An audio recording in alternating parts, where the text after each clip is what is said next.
Welcome back to Make the Donuts. This is a very special episode with a man who has been a mentor to me for years. In fact, he taught me how to fly jets. Famous prognosticator of the aviation industry, Mr. Kit Darby. If you don't know who he is, you must be new because he's been doing this for a very long time. Even my great uncle, who is retired from United, knows all about Kit. So, Kit, thanks for coming on the show and hopefully dispelling a lot of myths and rumors today. Oh, my pleasure. Welcome to Make the Donuts. I'm your host, Eric Sabiston. I'm a best-selling author, a dual-rated airline pilot, and a career counselor. I've helped over 8,000 people make the jump to the airlines. Now, I'm interviewing successful people from a variety of professions around the world. It's time to learn their secrets for success. Make the Donuts starts now. For those who don't know about you and what you've done for pilots for decades, can you give us a quick rundown of your career? Well, I was an Army guy, which was back when I did it extremely unusual.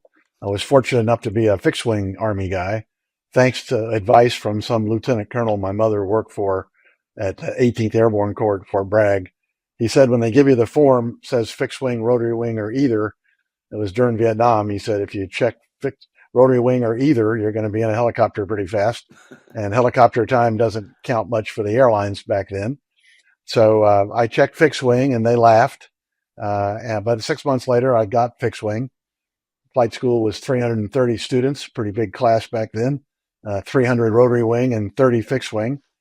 20 were warrant officers, many of which already had their ATP, and 10 of us were commissioned, and 8 of those had been through the ROTC flight program and had already had their a solo, at least. Most had a private license. And myself and one other guy had no flight time.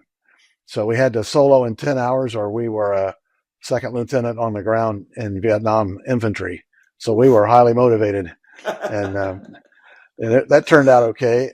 But they saw to train too many and they were backing up. So they said, where do you want to wait? You're going to Vietnam, but not right away. So I went back to Fort Bragg, which was my hometown, and Fayetteville, North Carolina, waiting.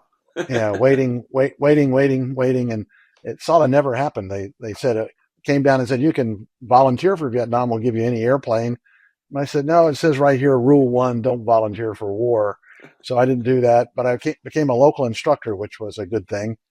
And not too long after that, they came back and said, no more local instructors. But for you guys that are already doing it, we'll give you the Omni VOR and you'll be one. So that was really good because then you're the only one. So I was very busy flying for like 3 years. And they came down and said, you're going to Germany. And I said, terrific. Where am I going? They said, oh, you're going to the Black Forest. You're about to make captain as an infantry officer and you're going to be a company commander. And I said, yeah, that doesn't fit my business plan at all. What else you got? And they said, we got helicopter school. So I said, it's not an airplane, but it'll do. It's better than a tank or a foxhole. So I went through the Q course. About the time I was about to come out, they said, well, you got to have a 3-year utilization tour in helicopters. And I said, well, that doesn't fit the plan too good. So I crawled out to DGFT there at Rucker and said, I want to be a flight commander. I'd seen that job when I went through. I thought it was a really neat job. And they said, yeah, you and everybody else in the Army, why should we hire you? And they said, how much flight time you got? And oddly enough, I had about 2,200 hours in those 3 years. And they said, wow, that's a lot of flight time, especially for a captain. I'd been a captain about a week, and they said, how much IP time you got? Thinking I wouldn't have any. I had about 1,200 hours of IP time. And they said, damn, you might be a flight commander, So they put a request in for 2,000 hours or more, and I was the only one that had it. And so I went out and signed into the flight thinking I was going to fly T-41s or T-42s or something I had flown before. But oh no, I was the U-8, U-21 flight commander, never having touched either airplane. No problem. They're the school, 2 aircraft, 2 IP courses, and you're the flight commander of the U-8, U-21 flight. Later on, went back to the T-41, T-42 flight. And I ended up in at Flight Standards. I gave a check ride to a guy I didn't know, Lieutenant Colonel Wright. And he turned out the next day he was a full colonel, chief of Army-wide flight standards. And I gave him a real check ride. He thought that was pretty impressive. So he kept trying to get me to go down there.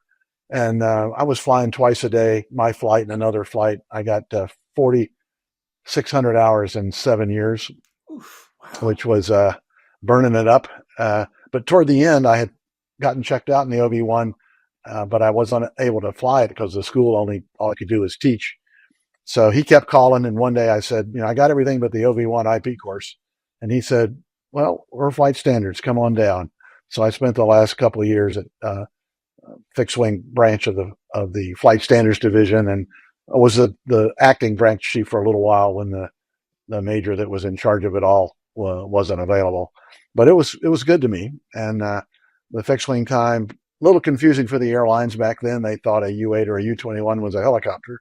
We had a little explaining to do, but we eventually got hired by Braniff initially, and that didn't work out too good. Then I got hired by Piedmont which was a great idea, hometown airline. But right shortly thereafter, I got hired by United about a couple of weeks later, and did a little research, figured out that United had 5,500 pilots, and only 500 were younger than I was. So I retired number 500 at United. And I chose them over Piedmont because they had 2,200 pilots, and all but about 200 of them were older than I was. So I was, or younger than I was. So anyway, I made the right choice, ended up at a good airline, and along the way started a resume service because I needed a job, and sort of sold that into FAPA years ago. We added resumes to their service. We did seminars, magazines.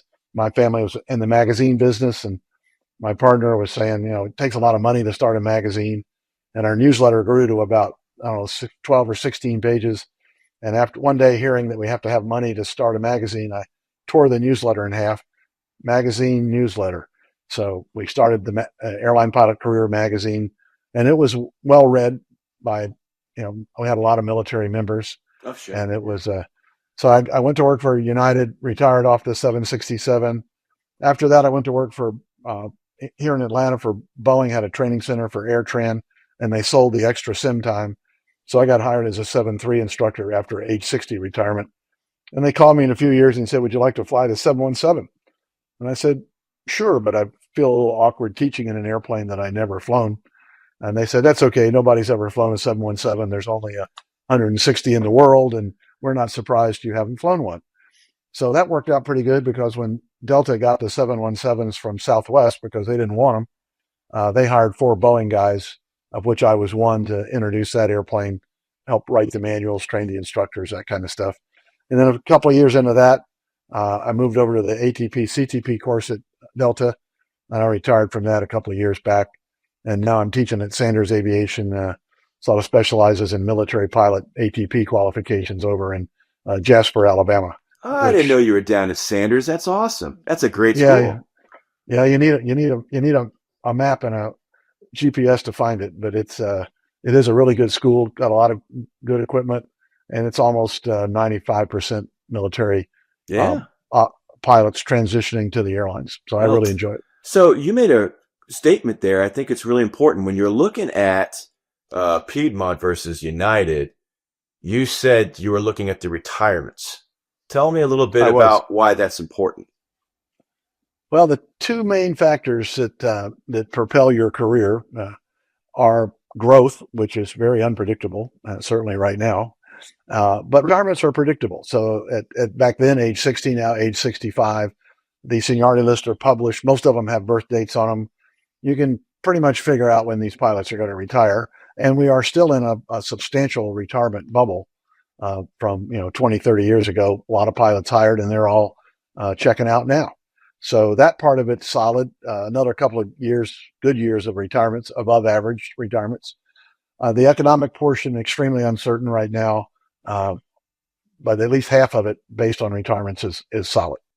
So I talk to young pilots all the time, and I see even more online complaining about, what's going to happen with the industry. I got into this and the industry's done. They've hired all the pilots they're ever going to need. There's too many pilots. What do you say to somebody like that? When you change your minimum requirements, why would you do that? You only do it because you're not getting enough of the ones you need. So if you drop a 4-year degree, or back then drop a vision requirement, or drop a GPA requirement, drop an ATP rating requirement. Like Delta doesn't require the rating. So why would a company do that? Only if there's a shortage. So there's been a shortage, a really drastic shortage where, just to put it in perspective, the majors, which is certainly the driving force as they pull people up through the system, flight instructors, regionals, whatever, or from the military.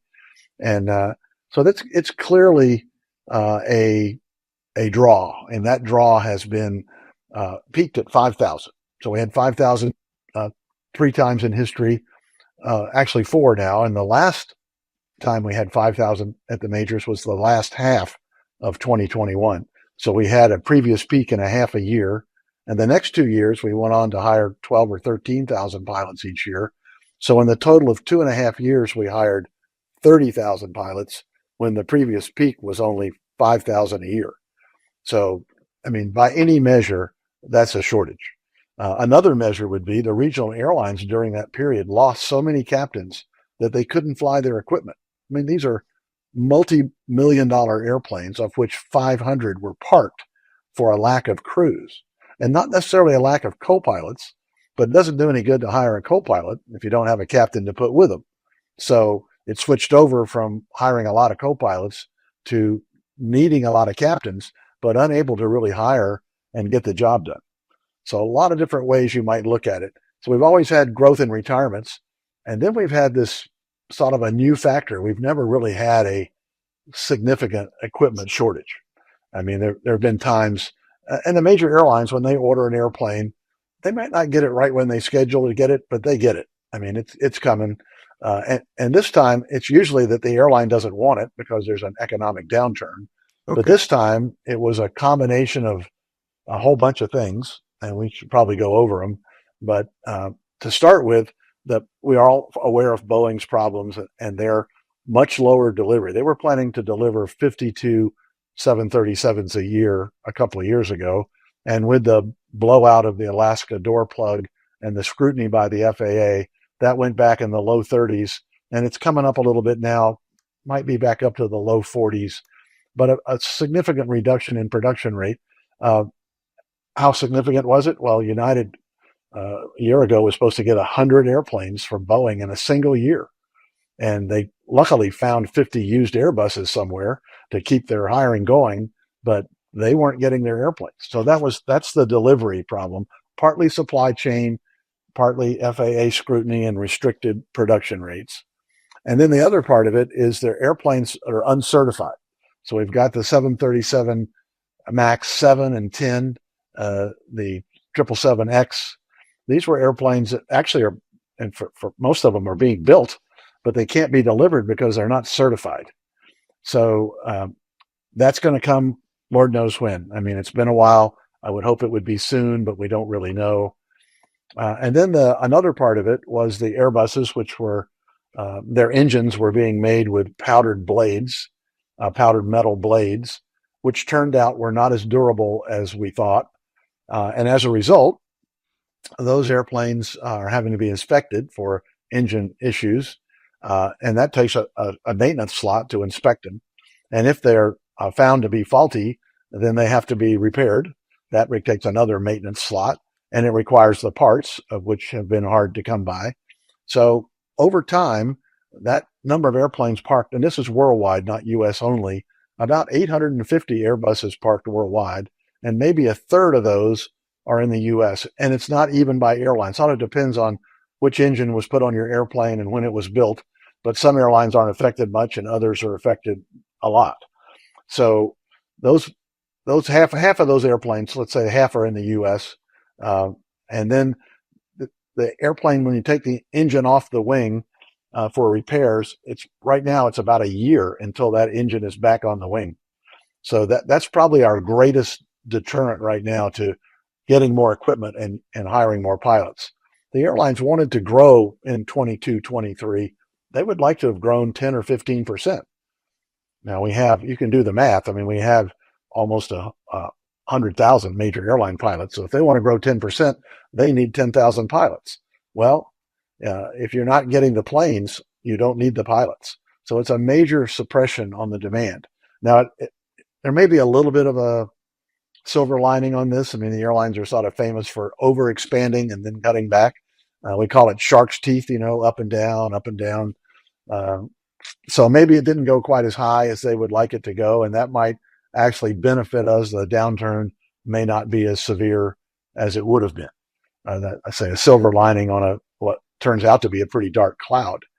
So growth and retirement, we sort of can look at that and have to add in this variable of not being able to get the airplanes even ordered on the airline schedule, some of which were years in advance, still unable to deliver for production, certification, maintenance, whatever. The world's probably, the U.S. is probably down 1,000 airplanes. 1,000 airplanes. Average of 12 pilots per plane, 12,000 pilots. That's another one of those peak years. So, and now we wait, and each one of those items has a timeline. So the certification could be over tomorrow or not. The maintenance issues on the Airbus, that's probably going to take 2 to 3 years. I mean, to work through all of that. They're adding maintenance capacity to fix these engines. It's getting better, but it could easily be a year or two, maybe even 3 before that goes away. That's only part of it. And then the production rate is slowly coming up at Boeing. But over the period of these last couple of years, we're probably down 1,000 airplanes from what were ordered and expected to be delivered on time. So that's a big hit. And of course, if the market was good and we could have used the airplanes back when we would have gotten them, right now the market's softening pretty fast. So it's hard to say, the growth part of this thing is may not be there for the next year or so. It's hard to say. A combination of no growth and no equipment would be a very bad combination. Okay. So this thing could go negative if we aren't careful. Compared to decades past, has demand overseas for leisure travel, have foreign airlines exasperated this demand for these aircraft? Are they digging into stateside orders that they may not have done, say, 30, 40 years ago? Is that affecting anything? Possibly. I mean, I haven't really looked at that aspect of it. I mean, the airlines had ordered what they wanted. I mean, they got them from one manufacturer or another. They picked up some used airplanes. So I'm not really sure that that's affecting it.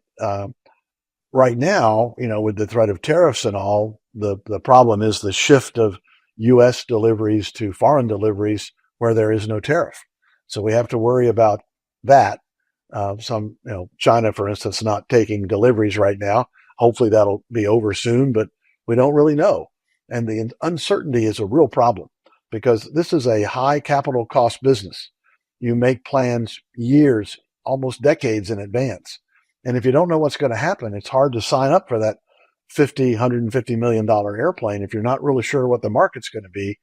And it's not just the airlines. I mean, businesses across the country are paralyzed by uncertainty based on what might happen, and we don't know.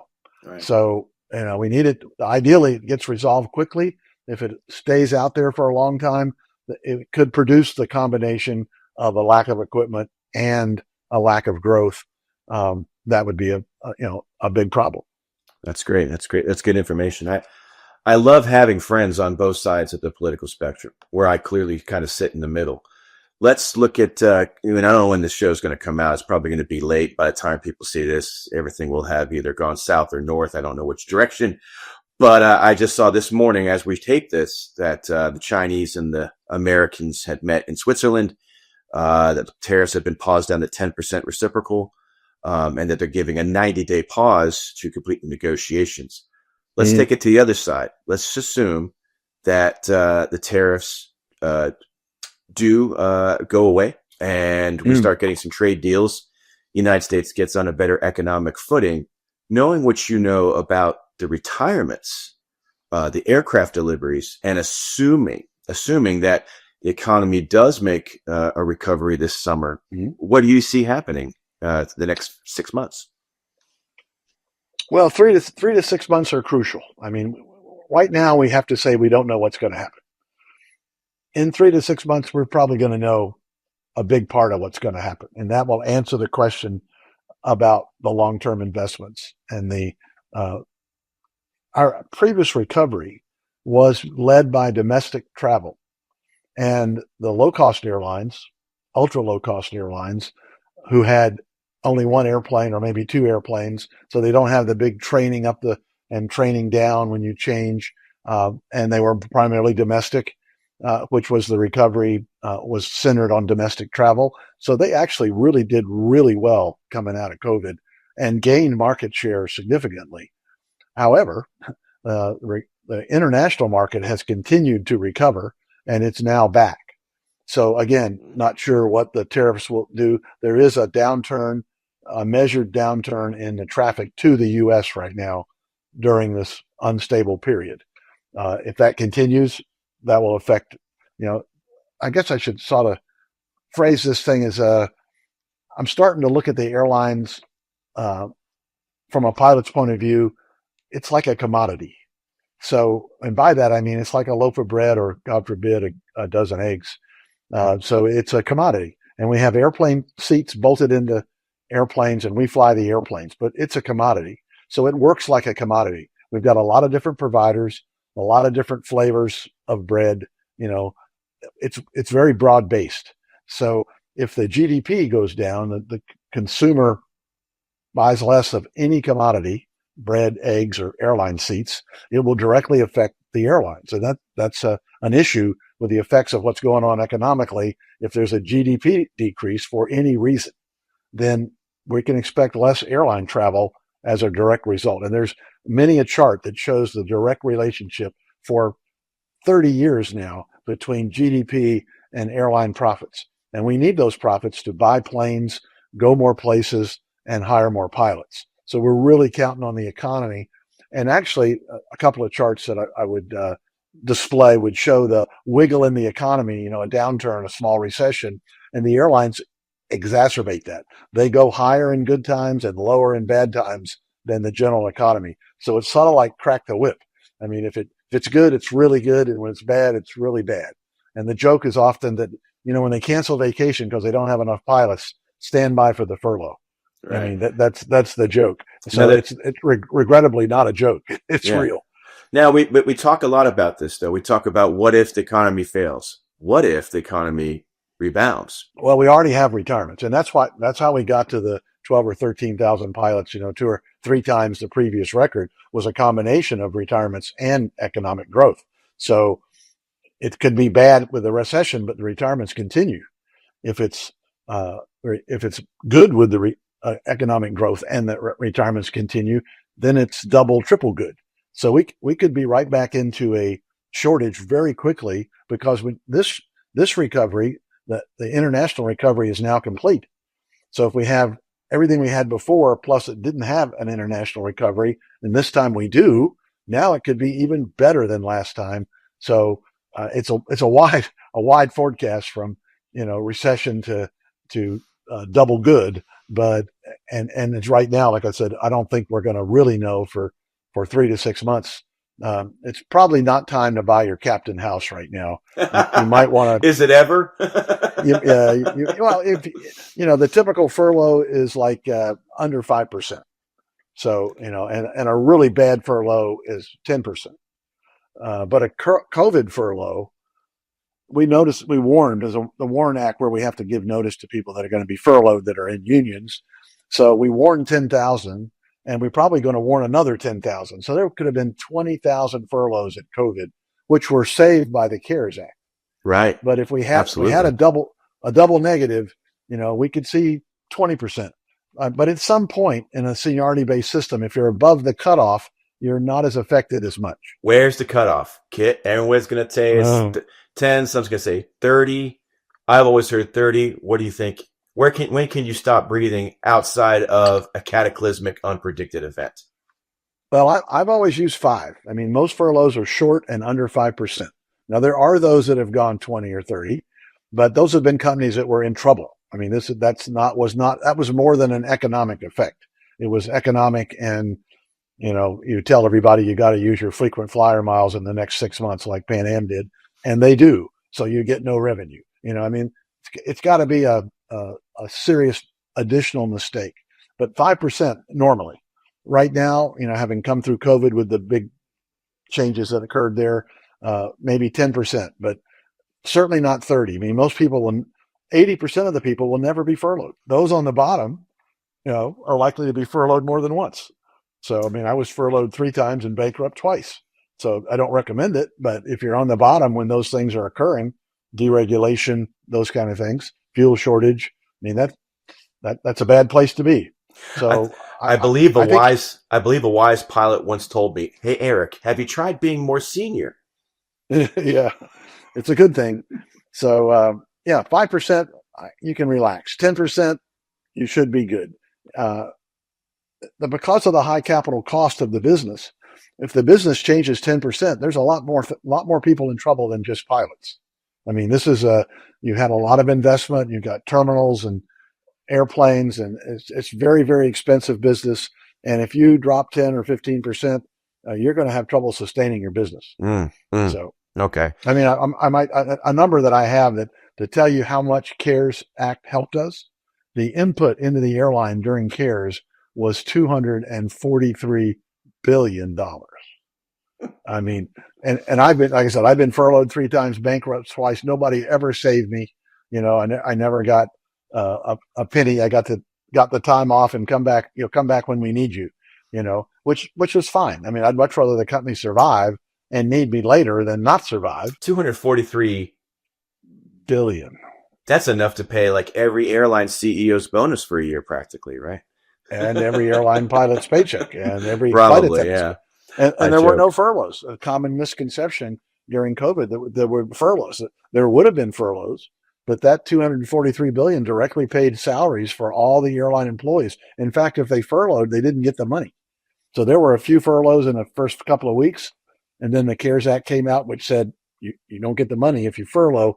Everybody came back in a blink of an eye, and there were no furloughs during COVID. By the time the CARES Act ended and the vaccines kicked in and the boosters and all that, they could see the light at the end of the tunnel. So you can't furlough somebody for a week or a month or even 6 months because of the training costs and the things associated with it. If you can't furlough somebody for a year, you're better off not to furlough them. Let's talk about something else here, about the COVID era for pilots, for airline pilots. One of the things that happened also, in addition to the CARES Act, was the airlines offered early retirements. So how did offering the early retirements affect the pilot supply situation, negative or positive, in your opinion? Well, we said the peak hiring was about 5,000, and the big airlines gave early retirements to about 5,000. So they took a peak year out of the demand for pilots. So they increased it by a peak year, by what previous peaks other than 2022, 2023. So that's a big number. If you put it on a chart, it's 4 or 5 times the airline's normal hiring rate at those airlines, Delta, United, American, that were removed from the system, thinking, it was a good thought that we're not going to need you for a while. And we can pay you half pay. We'll save half your pay. This is a smart thing to do. And then the market recovered so quickly and so dramatically, they quickly realized they needed all those pilots and more, and they had to hire them. So these airlines at the time, the record hiring at American, Delta, United was about 1,000 pilots a year. And during 22, 23, they hired 2,000 pilots a year. People said it couldn't be done. They had pilots stacked up in the corner. They were sending pilots to every simulator every hour. I mean, it was chock-a-block. You couldn't buy a corporate airplane. You couldn't find a corporate pilot. They had so few captains at the regional airlines that they parked 500 airplanes. I mean, it was critical. And I believe there's the ingredients are there for another shortage. Certainly the ingredients are there. And, when we get these airplanes, if the market's there to fly them, we're going to need a ton of pilots. When is that going to happen? Probably not this year, maybe next year, year after. That's what I'm looking at. Okay. Right now, pilots will ask me, I see a contract where they want you to work for them for 5 years. If you leave 5 years early, you owe an exorbitant amount of money. What's driving that? Is that they'll say that it's the pilot shortage is over, that there's not going to be any more hiring. And then other folks will say, well, it's because they know something's going to come back and they're trying to keep them from leaving again, like they did during COVID, like the big dig after COVID, that big period of hiring. Well, what do you think's driving those? Some CEO recently said the pilot shortage is over. Yeah, I saw that's that. That's a very short-sighted view. There's still a lot of demand, a lot of equipment on order.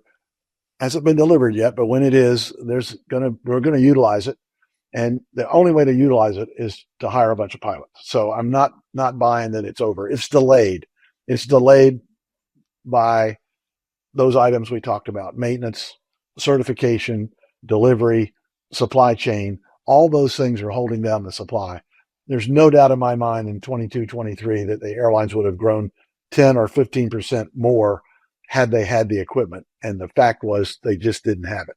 So with a good economics, and maybe we don't have it right now with uncertainty, but it will return eventually. And when it does, we're going to need a ton of pilots. So the need for pilots actually goes up as we add additional training. We start adding, we put ADS-B in the airplane. We change procedures. We develop additional equipment. Everything we do requires training. All the training requires pilots. We add rest rules. Sound like a great idea. Rest rules. I get to rest more. But when you're at work, where do you rest? You rest away from home. So you can no longer get as much flying in the same number of days that you used to. That's a bad thing from a pilot's point of view if you want time off, but it actually takes more pilots to do the job because of the rest rules of 14 CFR 117. So everything we do seems to be requiring more pilots. And then we say, well, you increase the utilization on the airplane. Why don't we just increase the utilization on the pilot? Can't do that.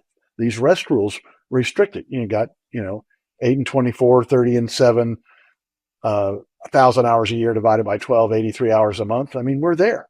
You can't get a bunch of airplanes and fly them with the same pilots. You're going to have additional pilots. It's a good thing the airlines don't have the rest rules that combat aviators have, because circadian rhythm changes are not allowed at the same level they are at the airlines. Even if people are getting shot at or getting shot down, like we lost 5 of our 3 aircraft to enemy fire in a 6 month period or a 7 month period.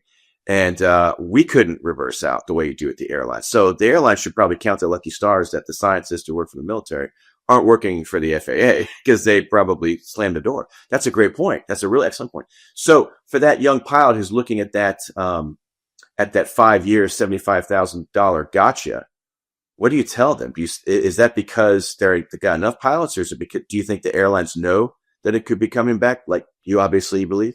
Hey, everybody. I want to take a quick second to thank my friends at Phantom Products for believing in Make the Donuts, sponsoring this first season. They're powering us. And on top of that, they've powered some amazing lighting applications. Since 1943, they've been providing lighting to the military. They used to light the shipping lanes for military transports during World War II. They provided lights to the New York Police Department, the New York Fire Department, and first responders all over this country. They're family owned. They're American made. When I was in Afghanistan and Iraq, I was using this Phantom TLS, and it's an awesome light. It's got covert secure white, it's got cyan, it's got infrared, it's got these built-in flash patterns if you need it. In a roundabout way, without this light, there's some people in this world that probably wouldn't be here. So I want to thank Phantom Products again for believing in the show, for sponsoring us, and for the great stuff you guys make. Check out the website. We'll drop it down in the show notes. And again, Phantom Products, thanks for helping us make the donuts. I sort of have a standard briefing on employment contracts, and it starts with they don't work.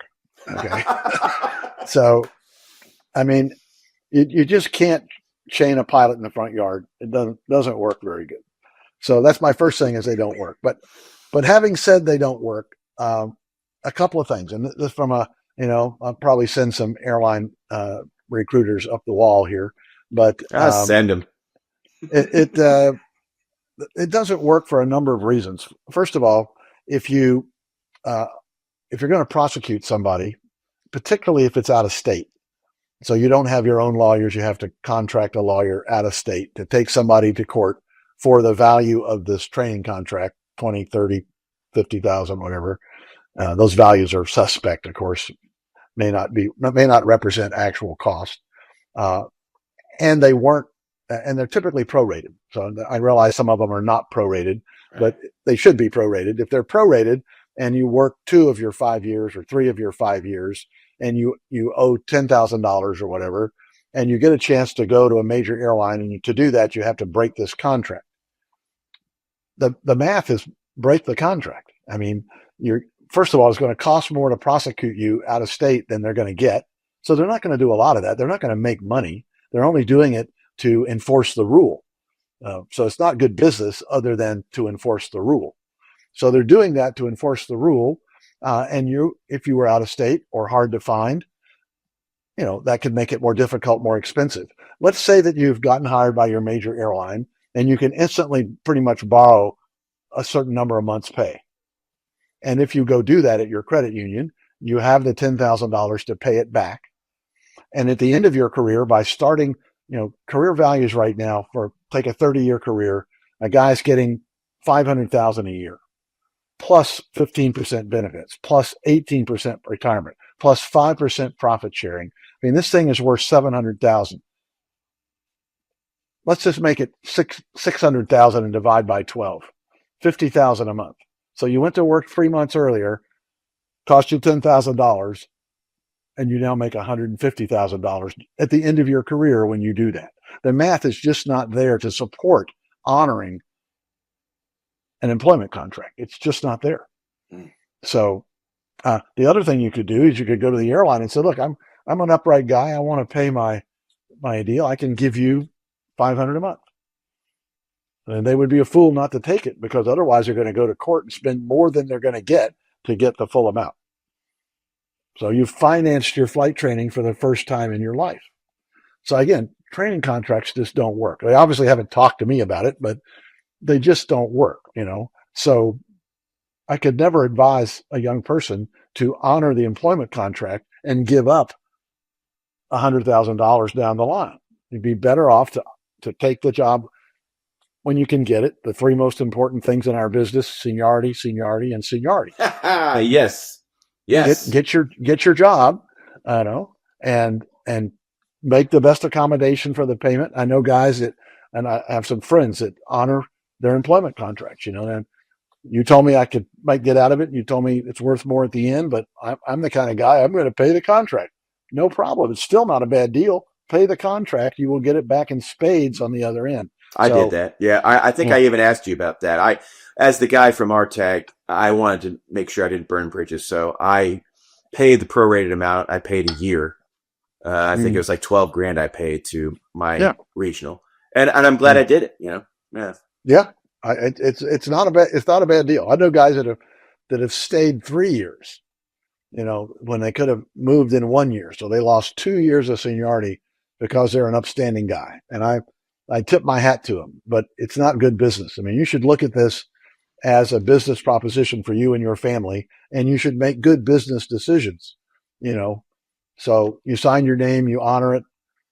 Yeah. Well, if it comes time to furlough you, what's the airline going to do? They're going to protect their business. They're going to furlough you. So I guess basically the bottom line is don't give the system more than it gives you. So they're going to do what they do for business, and your life and your family, your little business too. And if it's the best deal for you to leave, leave. Well, let's talk about that. Let's say the economy recovers. Let's say China and U.S., free trade, and every country falls in line, and the economy's booming, the market's going great. Let's just even, imagine that Boeing gets their act together and the Airbus does. And let's say next year, this coming winter, even, you see everything kind of fall in place. Now you see these pathway programs. Let's talk about that. Let's talk about what is the best way to get to a legacy, because I ask this question of everyone I know who has experience like yourself, and I get the question asked a lot. And 99% of what I tell people is stuff that, hey, Kit Darby told me, or John DeFranco, or Mitch Bell. Yeah. So I'd love to hear what you think about pathway programs, flows, particularly. Well, it's coming. So, in fact, it's been here. I mean, American, a brief period, was hiring almost 60% of their pilots through the flow. So that is the future. So if you have kids or young people that are on the way up, it's probably going to be mostly through the flow in the future. Not there right now. I think there'll always be a window for military and so forth, but there's a lot to be said for the flow.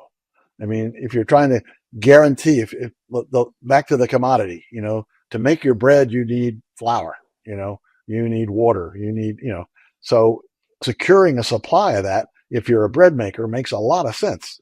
So securing the supply of pilots in a method of a flow makes a lot of sense.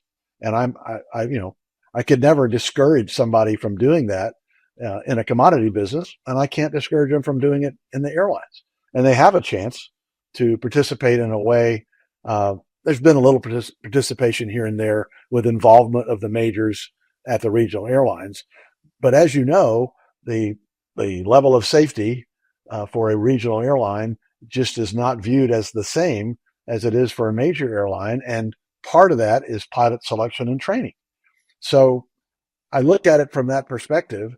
I mean, when I was a commuter, I commuted 23 years to Chicago with United, and I would look at the schedule. And if it was a mainline airplane versus a regional airplane, I made different decisions about when I was going to work based on who was flying the plane. Well, you got to know that our customers do the same thing. So this original one level of safety that was the design that we hoped would happen with deregulation didn't happen. It's been 30 years that it hasn't happened, but it's slowly, I believe, the impetus to have airlines involved in the pilot selection and training to have one level of safety is actually a very good goal, and we might actually achieve it by default because this regional model is broken. Yeah. Big airlines are getting smaller planes. Small airlines are getting bigger planes. It's all blurring together, but there's nothing like selecting and training your own pilots. I mean, it's a lofty goal, and I believe for the majority of it will be done that way in the future. So is it fair to say that the reason that many pilots got to the legacy of choice by working for the regional that was their airline of choice as competitor was probably due to staffing levels at the regionals? You talked earlier about a lot of captains leaving the regionals. As we move out of that big dig area and everybody was just hiring. I mean, I know a guy who got hired at a mainline with 1,660 helicopter, 300 airplane, straight to a mainline.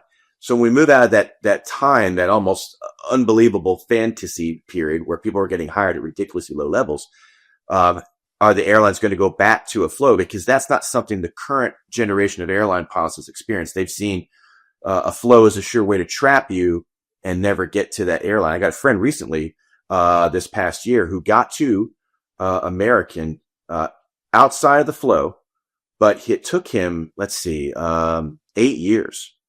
So the advertised flow time certainly didn't work out, but that might have been due to COVID. But so you're thinking that flows will return as the pathway of choice for legacies then down the road. Yeah, just like RTPs, I mean, there's going to be, if there's a shortage like there was before, they need every source.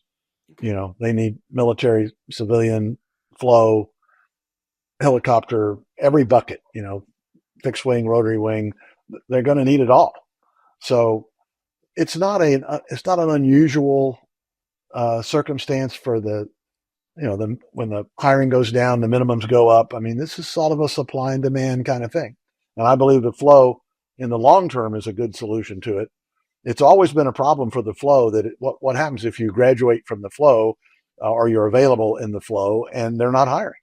Well, just like we've always done, you wait. So is that making a bad deal? Not necessarily. In fact, like I said, at the point that American was hiring the majority of their pilots through the flow, one could certainly say the odds were still as good in the flow as they were on the street. Military sort of being a carve out for that. They're always going to like military pilots. I mean, they do things to select military pilots that are illegal in the civilian world. I mean, you're well trained, you fly sophisticated equipment, you wear a uniform, follow the rules. I mean, you're an ideal candidate. But once the military candidates are gone, and they have been consumed recently, once they're gone in a hiring boom, it's 100% civilian. There's not more military pilots. There's more flying drones, there's more doing this and that, but there's not going to be enough military pilots in the future to meet the need. And that's going to make a military pilot a preferred candidate for those reasons I mentioned. So I'm very optimistic for either a military path or a civilian path. The civilian path will primarily be through the flow. Okay. The military path will use these, like United is, working with you well in advance. We've seen that where they wouldn't talk to you until 4 months out, and all of a sudden there's a shortage and they're talking to you 2 years out. That will vary with the supply and demand as well. Okay, so we're saying that pathways may continue or may become more robust in the future. That's I think for civilians especially. Yeah. You know, we had that period after Vietnam where you had a large military fighting another large military. Both of them had air forces, so you need a lot of pilots. And then you had the all-volunteer military come into fruition, and now you don't need as many pilots. And where do those pilots go? They go to the airlines, and then they time out at 60, like you did, like my uncle did, or at 65. Do you think 67 is a possibility? I do think 67 is coming. I mean, it was driven by a shortage last time, and I believe there'll be another shortage in the future, and that will drive there appears to be no good medical reason. If people have done it now successfully, there's certainly, fractionals, which are an airline-like operation, have pilots flying to 80. So, I mean, if you can pass the medical, you should be able to fly. Now, whether you can pass the medical at 65 or not, that's another question.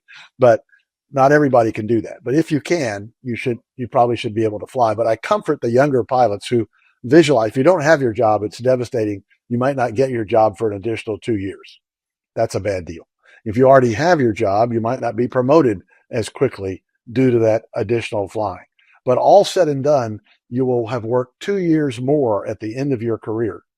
And those are the $500,000, $750,000 a year years. So it's really hard to say, poor baby, when at the end of it, you're going to get it back in spades. In fact, it's probably, certainly for anybody who already has a job, short-sighted not to want age 67. I don't think it's going to matter whether you want it or not. I think the shortage will eventually drive us to do it. I can only say there's some comfort in the fact that you're getting back two of the best years of your career. Okay, let me change gears here. Post Colgan, terrible crash, which, kind of led to the eventual increase in the minimum requirements to be an airline pilot, the ATP. That's how you and I met. I met you during ATP. You taught me how to fly jets. And it was an MD-88, right? Oh, yes, Mad Dog. I was so proud to be, even if it was a sim. I was like, look at this cool piece of technology. It was great. Yeah, you have to add the word Jurassic when you say jet. You have to add the word cool. I'm talking like Rat Pack cool. That is cool, man. You know it. No airplane has ever taken more technique than that airplane. That Mad Dog was something else, man. I was so proud. But I looked at the time period and I looked at the pay. I remember going to, what was it? HAI, and nobody would give me a job with 2,000 hours because of the Camet's minimum. So here I am, and Taco slid his paycheck across the table and gave me the idea to create this, movement. But in the midst of that, I looked at the pay, and it had just doubled. Like, wow, we're making like 30 to 36 grand a year. Oh, I tell you, that was tough. Now, during the big dig, I saw people raising the pay. The pay went up to $70,000, $80,000, maybe even $100,000 for the first year. I flew with a captain not too long ago at a regional, maybe about 2 years ago, sitting in the jump seat, and he had made $455,000 the previous year as a check airman at a regional. If it's all about business and it's all about money, how long do the regional pilots continue to make that? Because initially those pay rates a lot of them were LOAs. Do the pay rates go back down when supply and demand changes, or are we always going to see regional pilots making $500,000 a year? Well, if you had a true reversal of the shortage, in other words, a glut of pilots for an extended period, it's actually already gone down. So the bonus part, first there were bonuses, and the complaint was it's only a bonus, it'll go away. But then a number of airlines raised the basic rate and had a bonus, and then a bigger bonus. So the bonuses have gone, they're not totally gone, but they've gone way down and been eliminated in some cases. So I track this, and I've been tracking it for years. And 15 years ago, it was 23,000 a year, as recently as 2010. So it had grown up to over 100, 110, 120. It's back down to about 198,000 because the bonuses have been eliminated. And at that point, when it was 23, it was clearly not a living wage. I mean, it was a purgatory that you went through. Regional captain, that was not, compared to the national income and so forth, around 110, 120, 125. That was a living wage. And now, over the last few years, the starting pay has gone from 23 to 110, 120 and back to 98. That's still a living wage. And the captain pay has doubled. So the starting pay went up 400 or 500%, and the captain's pay went up 100%. And then I always get this argument, well, can they afford it? It's still a pretty small part of the ticket. And the way I look at it, if you had a business plan, any business plan, you're making bread, you're buying flour. What you need for your business plan to work at the end of the year is for the price of flour to be steady. Well, the beauty, fuel, of course, is dishes. It's all over the place. But the pilots, we have a contract. We know what it's going to be. The question is, can the airline afford that? They can handle a known cost, and they know what it is. They have a signed contract that says exactly what that cost is going to be. They can manage to a profit with that cost. The one that should scare you is fuel, which we don't control, that goes up and down. It's either the number one or two cost. Pilots have no input into it. We don't control it. And it can make a good business plan a bad business plan overnight by going up. It can make a good business plan work if it stays steady, and it can make a bad business plan look good if it goes down. So fuel prices are key to the future, and we don't control it. So it's pretty scary to have wars going on in areas that produce a lot of fuel. The good news is the U.S. does have a significant reserve. What I'm looking for is a level fuel price, and that's primarily stability. And I would have to put things on a stability basis pretty low right now. So I will hope things will stabilize, and that will allow us to have constant fuel prices, which we can also manage our business to a profit and use those profits to buy planes and fly more places and hire more pilots. All right, you talked about some of the advantages that ultra low cost carriers had during that post. I just call it the big dig, when they dug down and hired losers like me. When the airlines, were really hiring a lot of people, that the ultra low cost carriers kind of pivoted and they were able to make a good profit. What if fuel prices drop really low? This current administration is talking about expanding leases and creating new refineries, which, not in the near term, but in the midterm might create a lower basic fuel price that's stable. Does that hurt the ultra low cost carriers if fuel goes too low? Well, first of all, Delta bought a refinery, and there's a big difference. I don't know if anybody's ever looked into it. You might want to look up crack spread, but there's a big difference in the cost of making a gallon of jet fuel versus a gallon of auto gas. Starts with the same raw materials, but because there's a lower demand compared to auto gas, there's a premium paid to make this gallon of jet fuel. And it went up significantly during COVID, still pretty high, but it's coming down. So buying a refinery, you would think, hey, that is brilliant. You bought a retire and you're going to make jet fuel and you're going to use that jet fuel. You'll have lower cost. Brilliant, right? Not so fast, Batman. If it's a commodity, flour, and you put more flour in the market, what does the price of flour do? Price of flour goes down, not just for the person that made it, but for everybody. So Delta saved everybody some money, but they were hoping to save just Delta some money. Didn't turn out to be the major advantage that we hoped it would be for a particular company that bought a refinery. It was simply reacted like a commodity of having more jet fuel available, lowered the price. Hopefully things are stabilizing there. We're back into a more stable market, hopefully, and the cost of making jet fuel will not be so much higher than making car gas. Okay. Well, let's swing around here like a dogfight and ask another question of you, Kit. We need your expertise. In years past, the last few years, you could leave a regional, go to Frontier, Spirit, Allegiant, Sun Country, JetBlue, Breeze, Avelo, and then go right seat from a regional to one of those airlines, and then go to a legacy. And you talked about how the flows will play a more important part in hiring in the future. potentially. What do you see as far as ULCC career paths? Is that still a viable way to get to a legacy versus maybe staying at a regional and getting more turbine PIC? Well, first of all, low-cost airlines don't make low wages. I mean, they may not make as big a wage as the legacy, but they don't make, these are really good jobs. So nothing wrong with being a captain at Frontier and all the other companies you mentioned. Sure. Those are good jobs. And I've been watching this over 30 years now, almost 40. I'm going to predict that those low-cost airlines wage and benefits come up. And they won't come up to the legacy, but they're going to come up significantly. The legacies just went through a 20% immediate, 30% overall raise. And corporate and low-cost airlines haven't caught up. But they'll do some catching up. It'll take a little while, a couple of contracts, but those contracts are going to be dramatically better in the future than they have been in the past. Maybe not equal to FedEx, UPS, Delta, South American, Southwest, Alaska, but they're coming. So not a bad place to hang your hat. Mm-hmm. So first of all, you don't have to leave, basically, is what I'm saying. If you're going to leave, the coin of the realm is turbine PIC. You might be better off if you stayed at the regional as a captain. The pay has come way up and you're getting turbine PIC, which as a recruiter, they would value that more than a slightly bigger airplane second in command time. I mean, a modern regional jet is everything an Airbus or 737 is, just smaller.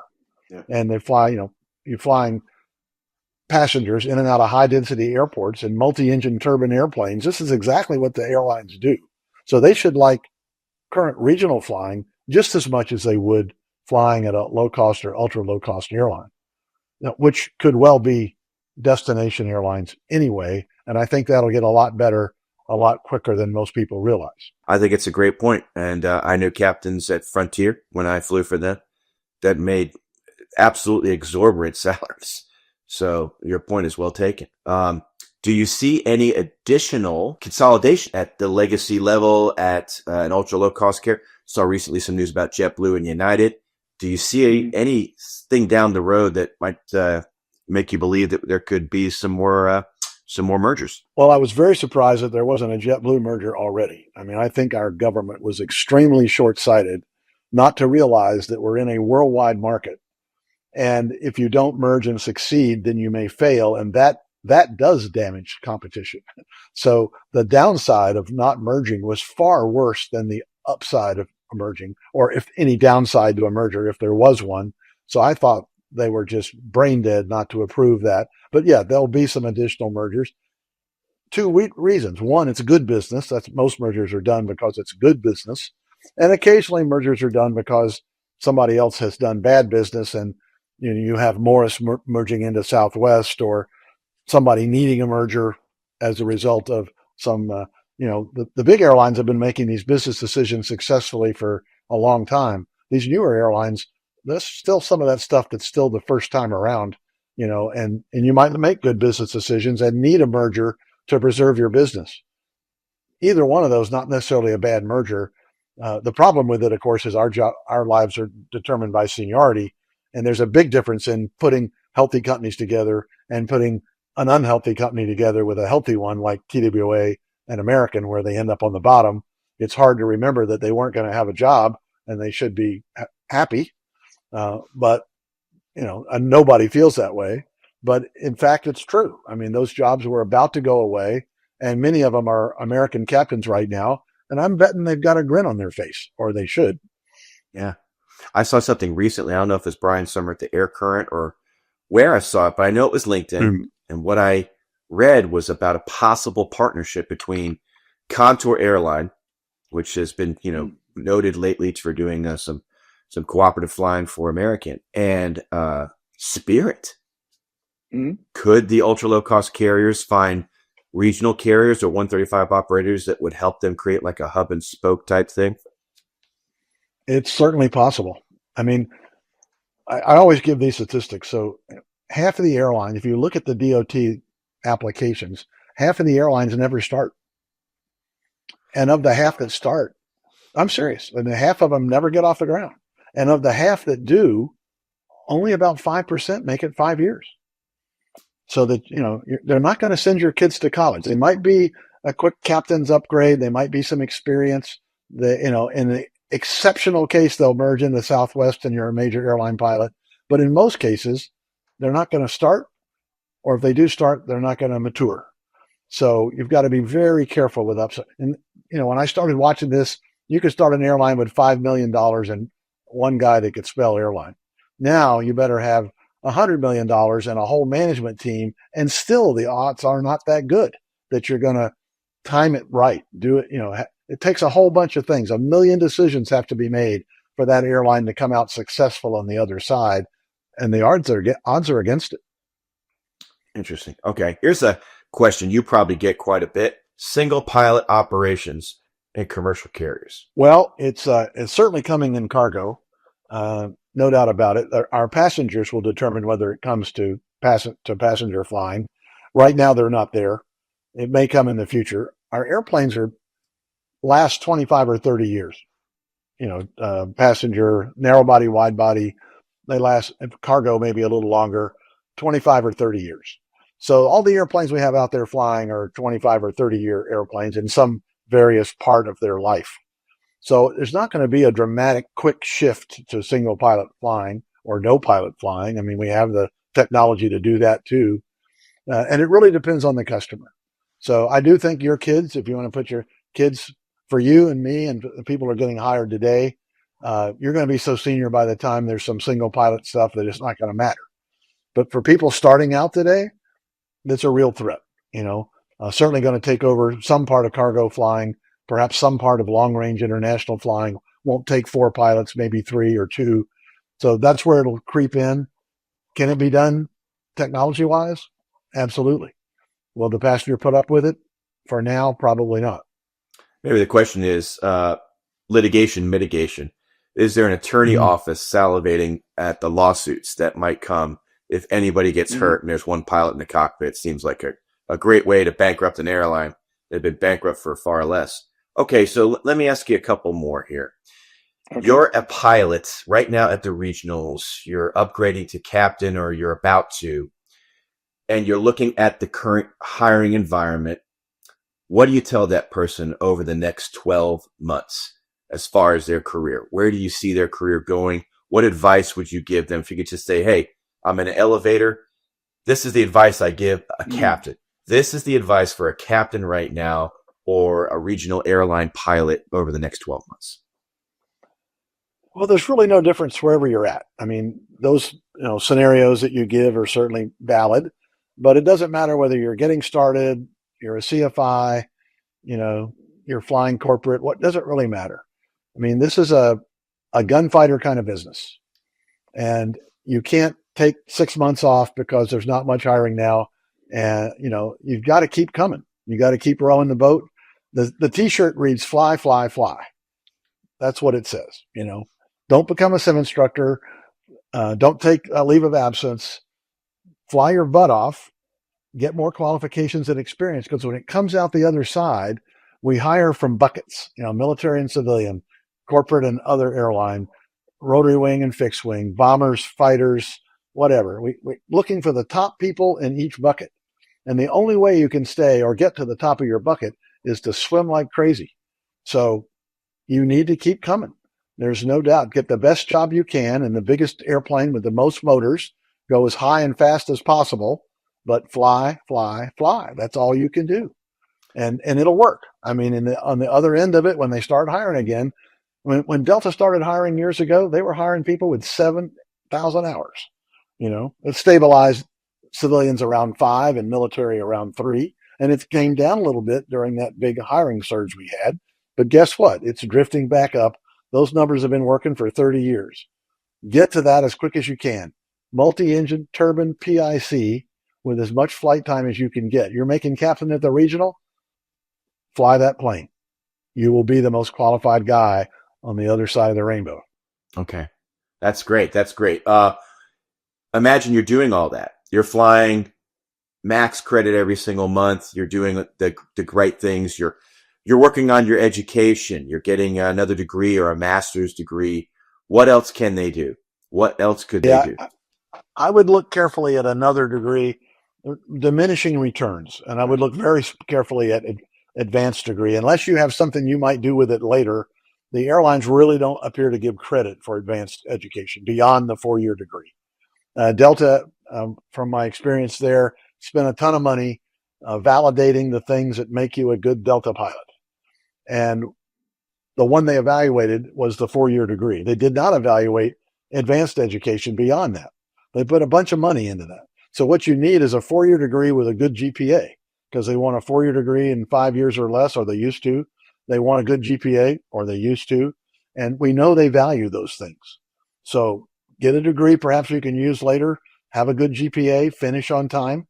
Those are the things you can do. Beyond that, if you don't have the airline job you want yet, it might be better to do the qualifications and flight time thing than to get additional education.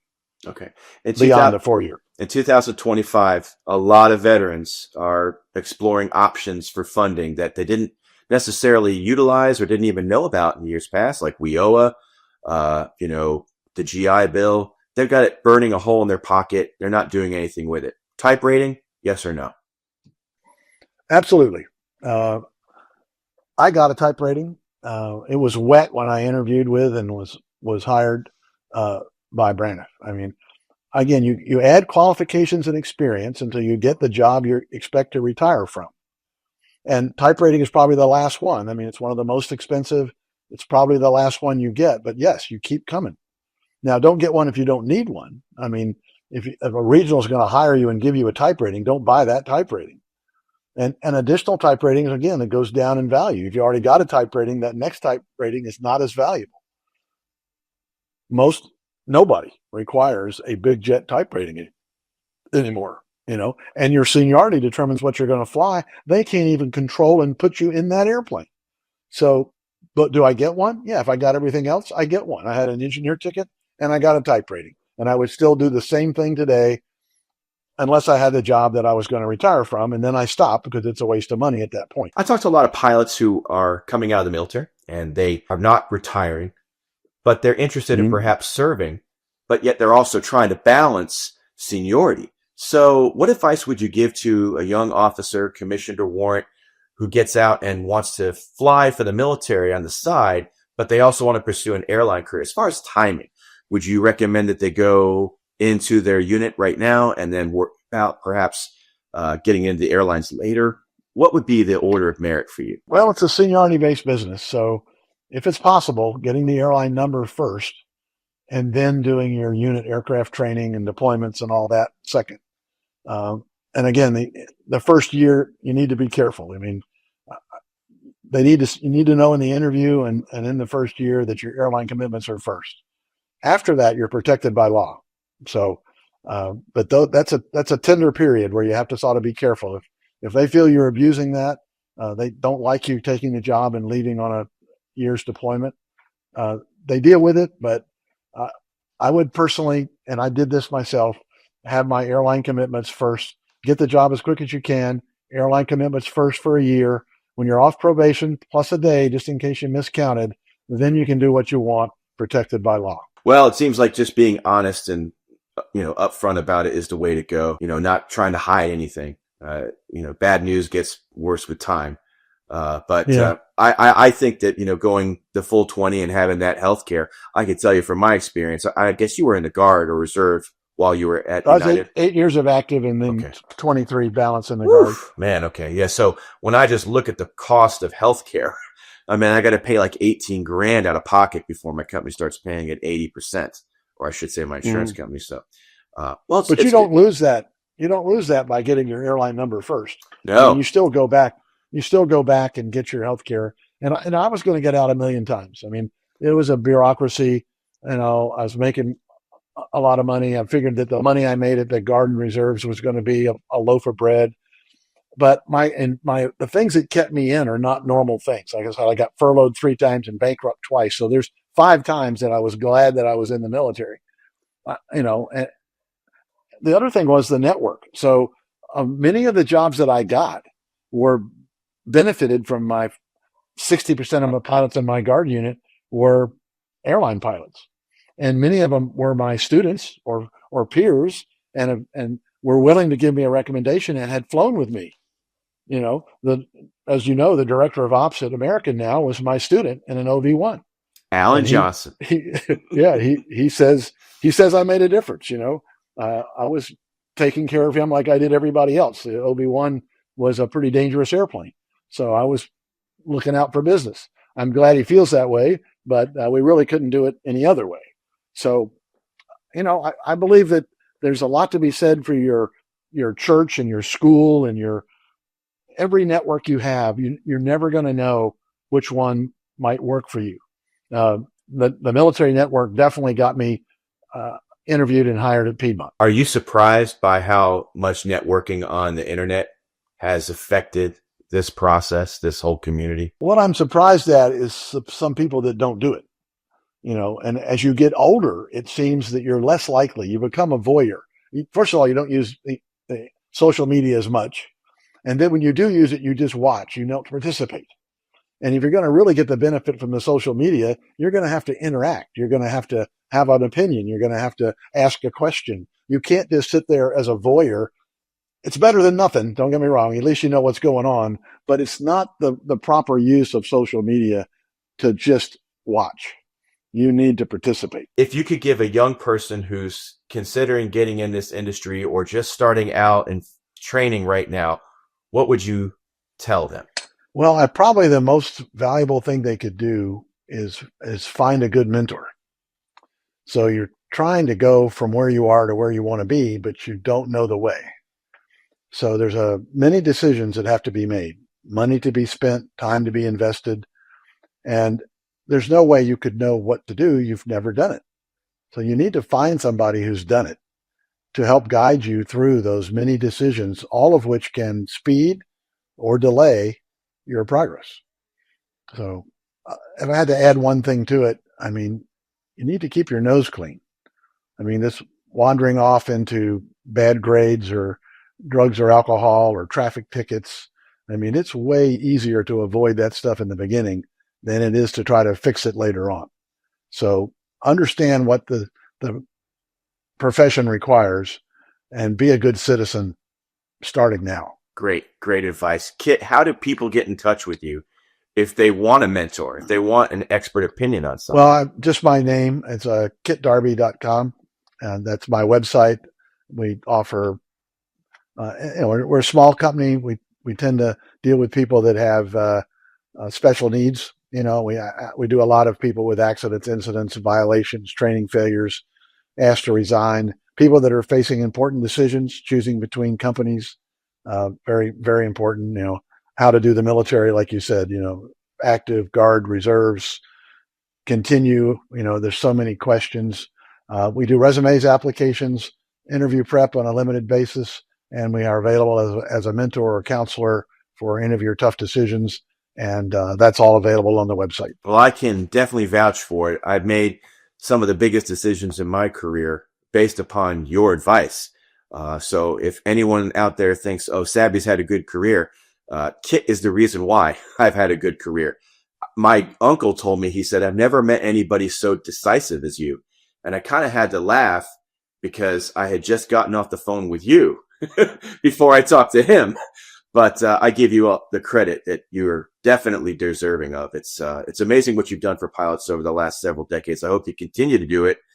And again, thank you for coming on the show. Thank you for what you've done for me, for my family. I can't even imagine where I'd be right now if it wasn't for your advice.